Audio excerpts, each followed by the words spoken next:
Welcome back, Panthers. I'm Conrad. And I'm Nathan. And we're on the prowl. If you're interested in trying out for cheerleading for the 2024 to 2025 school year, please see Coach Vina in room 1129 for important information and to sign up for tryouts. Tryouts and practices are held over summer, so you need to be available for these dates in order to participate. Calling all photographers, writers, designers, and creators. Join our yearbook staff and help create lasting memories. You can scan the QR code on one of our flyers around campus or contact Mr. Walker for more information on how you can sign up. Yearbook distribution is May 10th. Don't be left out. Only 16 yearbooks remain. See Miss Babb to purchase yours today. The cost is $80. Seniors, get those uniforms ready. April 29th and 30th, you can donate your Croom's gear and be uniform free for the rest of senior year. And now for our special reports.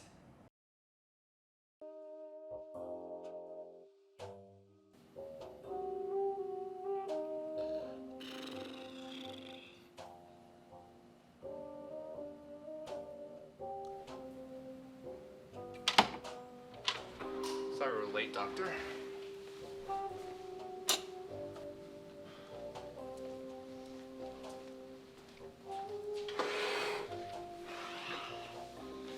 Good evening, Dr. Hootencase. What gives, man? Why am I here? Settle down, will ya? I'm Detective Tortellini. This is my associate, Officer Anthony Faucini. And you're gonna answer our questions. You got me? Now then, Doctor. You're a retired physician, are you? Well, what's a retired physician doing with the local mob? The mob ain't got nothing to do with those laggards. They scare the cheese out of the townsfolk. Why do you accuse me of being with such a group like them? You tell me, Doc. All the evidence is right here. Associate of mine did some digging, showing all these photos. I remember. It was 1919. The mafia was following in close from behind. You see, my medicine, it could make someone relax to the zenith of their mind. And the mafia, they had just had a massive, massive loss with all the alcohol redistribution and all that. So they were thinking they could get some stuff for free, you know? I see. What kind of medicine was it? Morphine. It's one of the most powerful drugs out there on the market. The mafia, they thought they could get it from me for, free, because they're the mafia. They want to mug you. And so they thought they could make a big buck from it, recover from the loss. It's very interesting, Doctor, but I'm more interested about hearing your connection to Mrs. Evangeline. Jeez, Mrs. Evangeline. I haven't heard from her in weeks. Yeah, she's one of my clients. What about her? We'll get there. I just need to know, what's your average therapy session with her? Well, Miss Evangeline, she'd come around maybe 3 times a week, every day at 11 a.m. She'd come and she really loved to talk about her work, which is strange. Being an accountant and all, I'd assume she'd hate work, So, from what I'm understanding, she only talked about her work and how she enjoys her work? Well, no. She was a therapist patient. She talked about a whole lot of other stuff. But yeah, she mainly talked about her work, which, if I'm being honest, it's not my forte, working with the government and all, but she really loved it. However, there was this one time when she showed up like a couple hours late. I had other people to get to, so I went to them, but she pulled me aside. She eventually dropped her whole smile and all that, and she talked about some discrepancy. Discrepancy? How do you mean? Well, she wouldn't tell me much, which, again, out of character for her, but just something had happened at work with one of her clients' taxes that she didn't like. I don't know the whole story. So then what happened? I don't know. She just started coming in less and less and less. And every time she came in, it would always be a worse session than the last. She just seemed so bothered by whatever this discrepancy was. And eventually, she just stopped coming in. Kapoosh. Gone like that.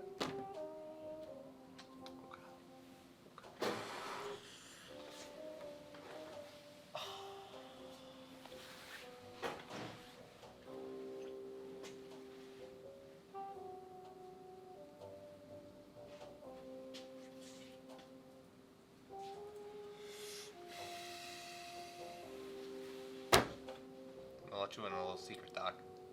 I believe your alibi, alright? Let's get that clear. But also, Mrs. Evangeline is found dead in her office. Pardon me? She was found dead in her office. No, that can't be. I knew she wasn't having the best time, but what? Really shouldn't be saying this. She had 2 wounds on her body. Neck wound to make it look like her throat was cut, and an esophagus wound where she actually died from.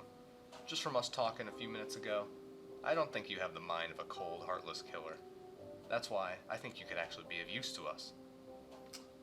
Really? How so? I want your professional medical opinion. Okay, so let's see. We got 2 shots, one on the neck, one on the jugular. Was there any blood around it? Was it a messy kill or? No, there was no sign of struggle. No sign of struggle, no sign of strangulation. I'd say it, detective, but you might have got someone who's really experienced on your hands. And with no sign of struggle, then Miss Evangeline could have possibly never seen him. They could have been, masked. Okay, so what are you saying? I'm saying is, you probably got a serial killer on your hands. Okay. This is very good information. Hey, forget about it. Thank you for meeting with us here today. You provided us with some very good information to our case. No problem.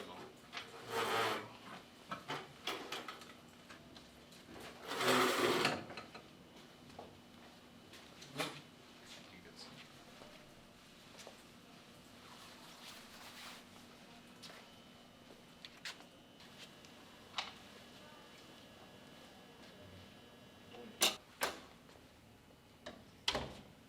Well, that was a complete and utter bust. We barely got any useful information out of him. Yeah, look on the bright side, officer. We got a little bit of information out of him. Besides, I mean, we don't really have a lead, but we can make it work. So what do you suppose we do now, Twitter? I think we should head back to the office, see if there's anything we missed. Sounds perfect.